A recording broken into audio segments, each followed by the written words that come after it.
You're listening to Level Up Game Product Managers Edition with Melissa Zalou from ironSource and Joe Kim, the founder of Game Makers.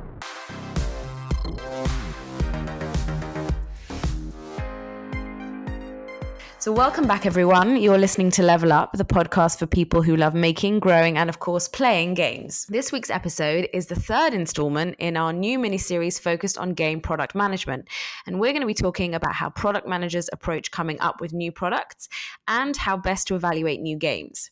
As per usual on this mini-series, we're joined by my wonderful co-host for the Level Up GPM edition, Joe Kim, who's the founder of the Game Makers blog and YouTube channel, and also by Conrad-McGee Stocks, who is growth lead at Uken Games. So hi, both of you, and thanks for being on the show. Hi. Hey, how's it going? So, Conrad, I thought we could first start by hearing a little bit about yourself, kind of your journey in the games industry and what you do at Uken Games today. Sure. Yeah, so I can talk to you a little bit about my journey with Uken. Actually, our 10-year anniversary is tomorrow, so we're having a little thing at the office. But I joined halfway through, so a little over 5 years ago. And we've been in the mobile space for, like I said, 10 years. We started doing games like really cross-platform, early days. So iOS, Android, BlackBerry, Facebook games, you name it, we made it. We started in the mid-core space. So if you think like Mob Wars area, I don't know how many people of the listeners will be familiar with those kind of games. One of our early really successful titles was Forces of War. And then over time, we sort of started exploring other areas. Social Casino was a sort of an area that we explored and were fairly successful with. Recently, actually, we exited the sort of social casino space with an acquisition of our social casino sort of game vertical by Jam City. And, that was like a really positive experience for everybody. I know that not everybody sort of like has those experiences in the game space, but it was really awesome for us.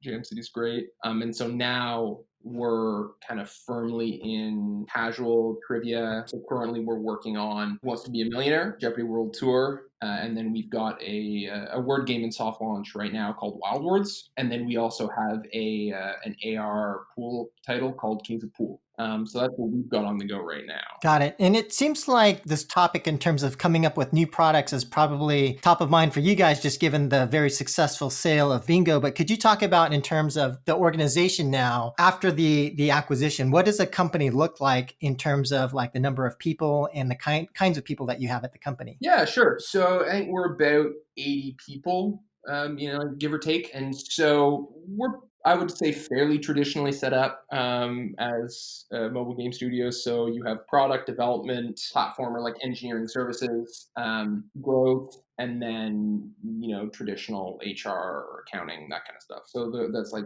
sort of 6 main disciplines, I'd call it. Okay. And then in terms of the size of the organization, how big are you guys now? 80 people. And then how many people do you devote to like different game teams? So that's typically tend to be like, call it 20 people ballpark. Okay. It really depends on what the project is, at what scale it is. A game going into tech launch is going to be a lot smaller than something that, sort of full steam worldwide, which is also going to be different than something that's been live for a little while and is in kind of more like live ops mode. Got it. Cool. Conrad, the topic we're covering today is actually, it's one you recently covered at a ironSource event for game product managers. Why is this topic close to your heart? Given the sale of Bingo, is there a kind of a greater imperative now to try and figure out the next big game to develop? I think, we're always thinking about, what's going to be the next big thing or, where's their opportunity. And I guess my involvement with that process, I know sort of peers of mine who work in growth, UA, and then also ad monetization don't always touch sort of like product and what game should we work on. From our perspective, and definitely my perspective, I think it's kind of selfish. It's really easy to grow something if you pick a winner from the start. True. So, if you're able to do that, and I think you can kind of take the same lens that you look through when you're trying to scale something or when you're trying to do like really successful UA and in sort of saying like, okay, well, what do we wish we had? What genre do we wish we were in? What, product features do we think would sell exceptionally well? And then kind of taking a more product lens on that and really trying to like identify opportunity from the start, if that makes sense. I mean, Joe, this sounds a lot like the podcast we did last week about the kind of increased collaboration between UA and PM teams, which is kind of exactly what you're describing. Definitely. Yeah, I am the hugest believer that people that are in growth or in UA should be really close to product, if not like thought of as on the product team. And then Conrad, in terms of like the greenlight process currently at Uken, what does that look like, and how structured is that in terms of, the approach to identifying new game products? Yeah, so I think it should be a pretty structured process. There's a really good article on Deconstructor of Fun that talks about this, and it goes into like really great detail. And I think that as like a baseline is really great. So I'd encourage, and maybe we can like link it in the show notes or something. But I think the most critical point of a greenlighting process is that third word there, in that it's a process. And I think that there is definitely a lot of rigor that should be applied to thinking about new opportunities. Will you sing I Need a Process like I Need a Hero? Yeah, exactly. That's the theme that should be sung. And I'll kind of come back for that a little bit. I think there are two schools of thought, or at least there's two schools of thought that I've been exposed to since I've been working in the industry, and that some people who are like rigorous process, let's figure this out. And then there's other people who just, it's a lot more looser and a lot more like, oh, like what feels right. And I think there's definitely a place for both of them. I think that depending on like the scale of the company, the stage, like all these things kind of determine like when, sort of what tool you reach for in your like process tool belt. But that's the way that I would think about it. For us, I mean, the biggest thing is really like fostering creativity. And that sounds kind of warm and fuzzy, but it's really about getting like as many insights or as many ideas as possible, and then kind of distilling those down from like, okay, you make sure everybody gets what the company objective or what the project objective is, and then you kind of go through a funnel and distill that into one pagers, and then understanding and evaluating like opportunities to execute on. And I think there's kind of like a separate sort of flow for that. So meaning how you balance the art and the science of it is essentially to kind of subject the warm and fuzzy to much more sort of rigorous analysis. Yeah, exactly. Like I think that's like the biggest part of how you do that, and how you sort of source ideas from as many people as possible, and then really get everybody sort of thinking about, what would work, what would be successful.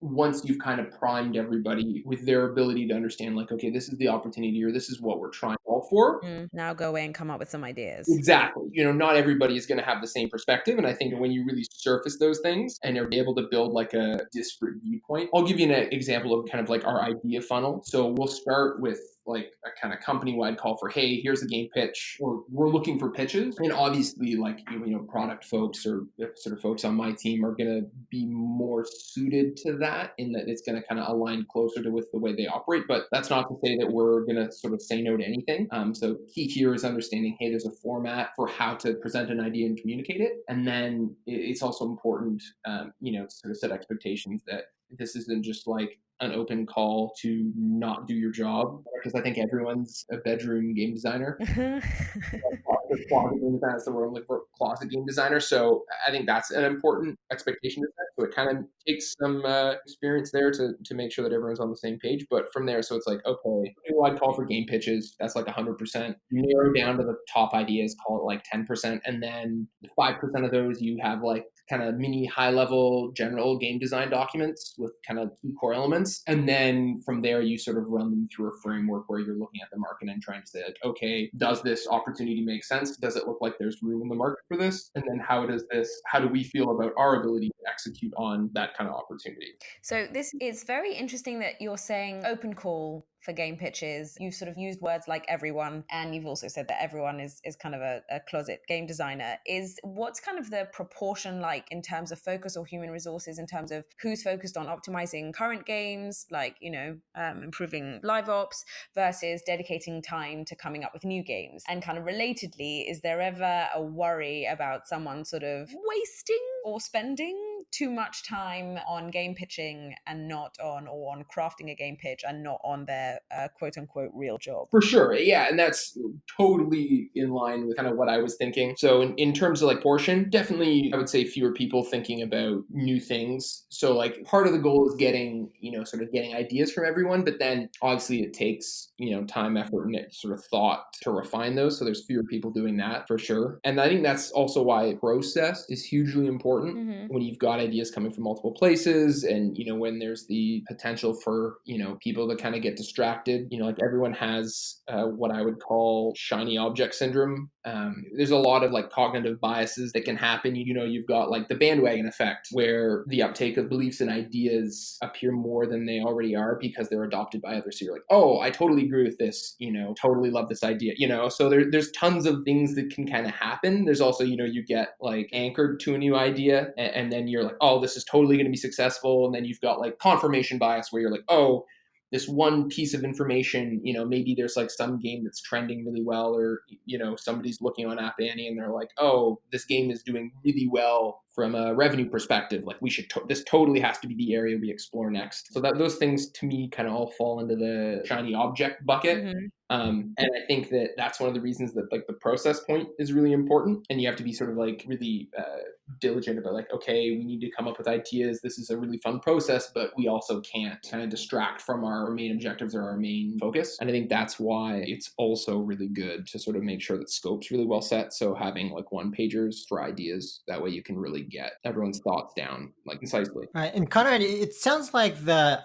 ideation process started as kind of an open call, so involving sort of everybody. But how much of the effort in terms of like the new product analysis and valuation is dedicated with full-time people? It sounds like it kind of starts off as like a part-time thing by everybody. And then when does it, or does it get to a point where there are a few people who are full-time dedicated to the new game project? And then, who are those people that are more full-time if that's what does happen? Yeah, it's mostly sort of like part-time on the product side. A lot of that workflow sort of funnels through me and then some other people on like the corporate development team, if you want to think of it that way, who evaluate it. And then it's like a broader discussion with the other game leads and trying to figure out, who should be responsible for the project if it's something that we feel like we want to move forward to sort of continue to understand more about. That's kind of how it works, if that makes sense. So what kind of company culture or work atmosphere do you think is most conducive to coming up with good ideas, basically, especially if you're kind of expecting, or not expecting, but giving everyone the opportunity to do the warm and fuzzy and be creative and kind of think outside the box? Beyond making sure that there's a clear process and scope in place, how do you also just kind of encourage people to I guess, think outside the box? Or do you want them to think inside the box of the scope that you give them? I definitely don't think it's about thinking. I think if you're going to think of, and I think that kind of relates to, when you're talking about inside or outside of a box or the box, that's kind of like, okay, are you doing a +1 on something that does really well? Or the outside of the box type of stuff, I think is almost like you're doing like a genre mashup, or you're doing something totally net new. And I think there's definitely a place for both of those. In terms of, what you need from a culture standpoint, I think you definitely need like an open culture. So where there's a lot of transparency. I don't know if that goes as far as like the Ray Dalio radical transparency thing, but you definitely need to have an environment where ideas are shared openly, criticism and feedback is shared on those ideas. So that's like a huge compelling component. You got to be collaborative. So, in studios that have really siloed structure, I think this really breaks down. It really has to be like, oh, well, I have this thing. And, oh, yeah, that's a great idea. No, well, what about this? Like, you really need that sort of ping pong of ideas. I think a byproduct of those things is you see companies with like sort of more flat structure really excel at those things. I think that because that's just sort of conducive to the flat structure. There are obviously trade-offs, but that's what I would say is how you get that atmosphere of creativity. Those would be like the sort of recipe. Those are like the key recipe ingredients in my mind. Right. And maybe I could go back to the previous question. So Conrad, at the GPM forum, you and Veronica presented a pretty structured framework for how you guys do kind of this new game identification and valuation process. But it does seem like Uken was pretty successful before, especially with bingo, for example. So can you talk about a couple of things? First, in terms of like, why did you guys believe that a new process was necessary? And then going back to like, what was the process before for, games like bingo, where you guys actually were pretty successful? So I think we've always had a process, and it's definitely been iterative. And I think that's what Veronica and I spoke to is that, as the company grows, or as you sort of continue to experience success, and as the industry matures, I think you have to react in different ways. And in the main way that like the entity, or like the main way that a company reacts, is in how it adapts its process to operate. And so as, the mobile space continues to get competitive, as people continue to come up with like great ideas, I think it's when you're thinking about exploring, we've always operated one, very creatively, and two, very like sort of exploratory. That's how a lot of our success has come from, being open to exploring. And so the main thing that I think is important is just sort of adding a little searchlight to that exploration. So it's like, you're always going to be, I think we should always be exploratory, but with some sort of added like rigor around, okay, like where do we think there's the potential for the most opportunity? And then where can we go explore? So just adding like that sort of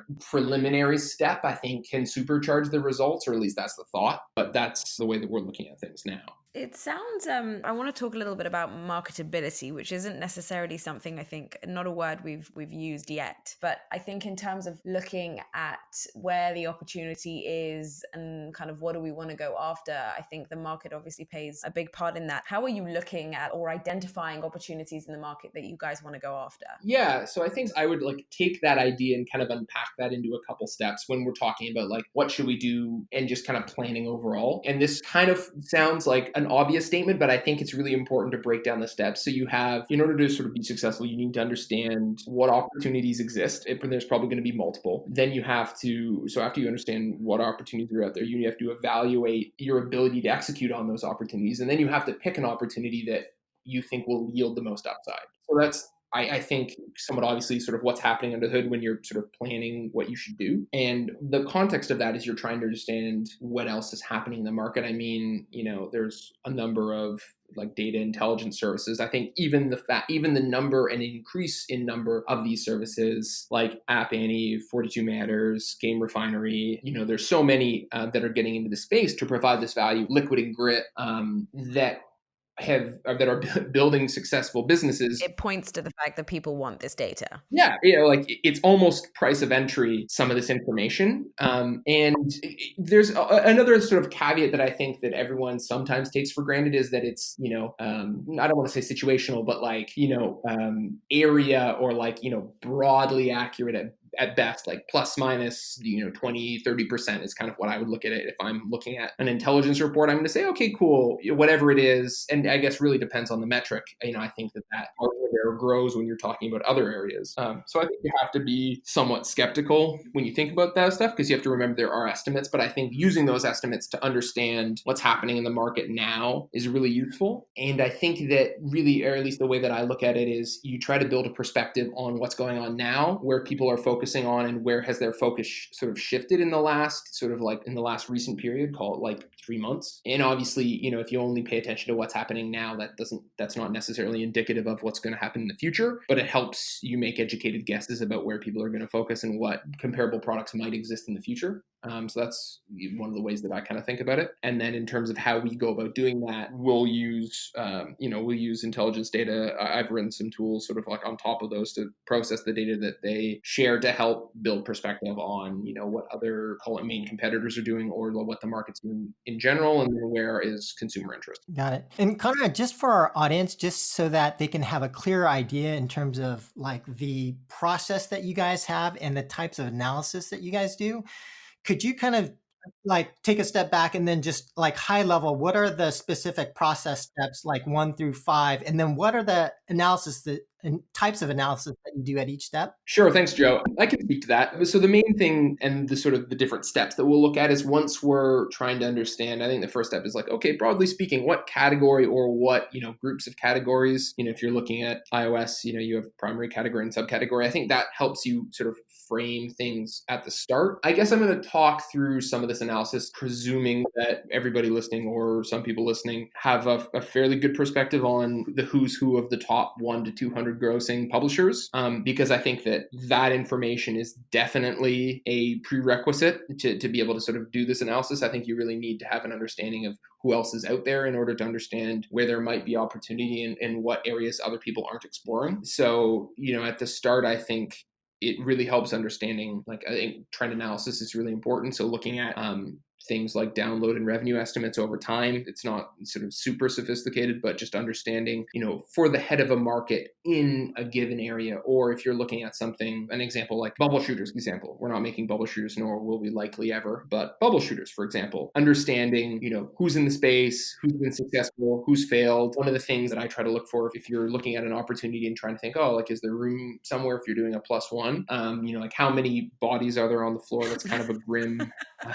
You really tend to get this bias where you look at the top of the charts, or you look at the charts and you're like, hey, look, there's like, there's only like X number of games, and how could we not be successful if we do this? But that's this sort of, it's very easy to see the success cases and a lot more difficult to see the failure cases. And I think that's where you need to sort of build time on. And so when I'm evaluating something, I kind of want to say like, hey, who are all the, I don't really care about, how successful, game X or game Y is. I want to know about, sort of games A through X that were unsuccessful. And there's these 2 breakout hits. And then from there, if you feel comfortable with that, with the shape of that market, which that might make me feel a little nervous, then I want to try and understand it more. But I think it's, one trap that you can fall into is naively thinking that you can do better than everybody else. Like that needs to be the attitude that you go into making games with. But I don't necessarily know that you need to sort of balance that with some realism about like, okay, well, maybe there's a reason why these all failed. And I think unless you have like a decent, at least hypothesis for that, it's always difficult because you need to validate the hypothesis somehow. But at least having a sort of a reasonable narrative for why that's happened and for the ways that you're not going to be, I think is important. And what about sort of once you've gone through your analysis, you've gone through the kind of refinement of your game pitches from 100 to kind of 10%, and now you have some concepts that you kind of like. Have you ever do you guys ever consider using playable ads, for example, as a way of actually testing the marketability of a game concept? Or even kind of put differently, how do you approach validating a new product innovation or even a new game concept or mechanic early on in the process before you basically invest too much behind it that then you've sort of wasted time or human resources? Yeah, so I think testing is super important. I think it really depends on the scope of what you're testing. Like if you have a novel core loop that you can really clearly just stick it to a playable and run it, yeah, for sure. And if you have somebody who can build the playables relatively cheaply, I think that's a no-brainer. But I think it depends if you're, doing a 4X game and you're like, our unique differentiating features are the reason we're going to be so successful is X. Like, I don't know that X is always going to be sort of able to be tested in a playable ad. I think sometimes, it may be easier to fake with video and then sort of evaluate top of funnel metrics before you actually continue to invest. But yeah, I totally agree that it's great to figure out how to test ahead of time and look for sort of early signals that, hey, this might be the better direction to go in. I think there's definitely a little bit of danger in sort of being too prescriptive about what you're going to be able to identify. I think you're really just looking for, you want to rule out, this is a really bad idea, or identify, this is a really great idea. Because I think there's tons of things that can make like certain metrics, like I think that there's a fallacy where, like the accounting department or just in general, like from a project finance perspective, someone's gonna be like, okay, so what's the CPI of this game going to be? Can we spend, X dollars and find that out? And I think that, well, one, the cost to acquire is going to be largely driven not only by how successful it is, but it's, how much are you going to try and spend on it over what time horizon, in what context relative to what everybody else is trying to do. And so I think that that's why like I sometimes will get leery of like, trying to divine too much. But I think that broadly speaking, understanding opportunity and marketability early, super huge. Mm-hmm. And like everyone should be doing that. All right, Conrad. Another question I have is, how does Uken like to approach new game products from the perspective of kind of betting on existing genres and doing a +1 versus doing something really radical, more innovative, something completely new? So I think that there's, and we talked a little about this before, but I think that there's definitely opportunity for doing both. I mean, we definitely do both +1s or, incrementing or sort of, trying to like push a certain genre, like we've had demonstrative success, both in like social casino and in trivia. In the trivia case, we said, hey, look, we think there's opportunity for a trivia game that's stronger in IP. And then we sort of executed both with Jeopardy and with Who Wants to Be a Millionaire. And they, sort of fluctuate in the top grossing for those two categories respectively. So I think it's really about like project objectives and what else is happening at that time in the studio. So we're working on both things now, candidly, but I think it's really the most important thing I think is sort of critical about what it is that you're doing, when you're looking at a new project. I think it's helpful at the start to say, okay, this is going to be something net new versus, okay, we want to explore this genre. We think we can, bring some specific insight, or we think there's something that other people have missed. But I think the dangerous thing is to say, like, we're going to do something new. And you sort of start trying to plus one, and then it sort of mutates in a, like a bad way. And then you have something that doesn't satisfy any initial thesis. And then so really what I'm talking about is you run the risk of coming up with something that doesn't actually appeal to anybody. If you visualize a Venn diagram where you have, and I think it's most common when people are trying to sort of mash up genres, where you have one circle that's, audience A is interested in, and then you have the right circle, which audience B is interested in, and you're looking for the union of both audiences. And then after, spending too many days in a room or too long researching, and you come up with this sort of Frankenstein idea, and you end up getting the intersection instead of the union, I think that's kind of like the negative outcome. And I think that happens when you're not sort of circumspect at the start about what the objective, what you hope to kind of come to, if that makes sense. Got it. And then what about competitive intensity in terms of the decision making when you're pursuing a new game in a category that may be really crowded? Like, how do you know when that market is worth pursuing or not? I think there's a number of different ways to sort of evaluate that. Overall, I mean, the market has everywhere is pretty competitive, regardless of what genre that you look at. You'll see a lot of people that know what they're doing. So I think it comes down to really evaluating the team's ability to execute on the opportunity that gives you confidence. I would personally feel pretty hesitant to enter into a category like match 3. So what that would mean is I think it just sets the level of rigor necessary and sets the bar for how good the idea needs to be when you look at how competitive something is. Match 3 being a great example. So, there are a lot of people who have spent a lot of money both on marketing and on product innovation that unless you're bringing something pretty compelling to the table, it seems like you're just getting into a money throwing fight with a fairly low probability of success. And that sounds somewhat dogmatic, but I think it's important to be practical. Right. And then from your experience and from a Uken perspective, what are some of the biggest pitfalls you've run into with new game creation? And what advice would you give to other development studios out there to avoid some of those pitfalls in future games that they want to work on? Sure. First one, underscoring process. Have a process and be consistent with the process. You need to be flexible when you want to improve and innovate on the process. After you've run something through an approach, you'll typically learn things about it. But if you're iterating on your process too frequently, you'll find that the later ideas that you come up with when you've gone through and evaluated them, you won't really be able to compare the scores. And that's another thing. If you have the luxury of time, I think it's really important to evaluate multiple things with the same criteria and the same process so that you can effectively stack rank, hey, what is it that we should do? You can't really, if you're looking at, okay, what should we do? Just sort of doing this in isolation or not doing it enough, I think can give you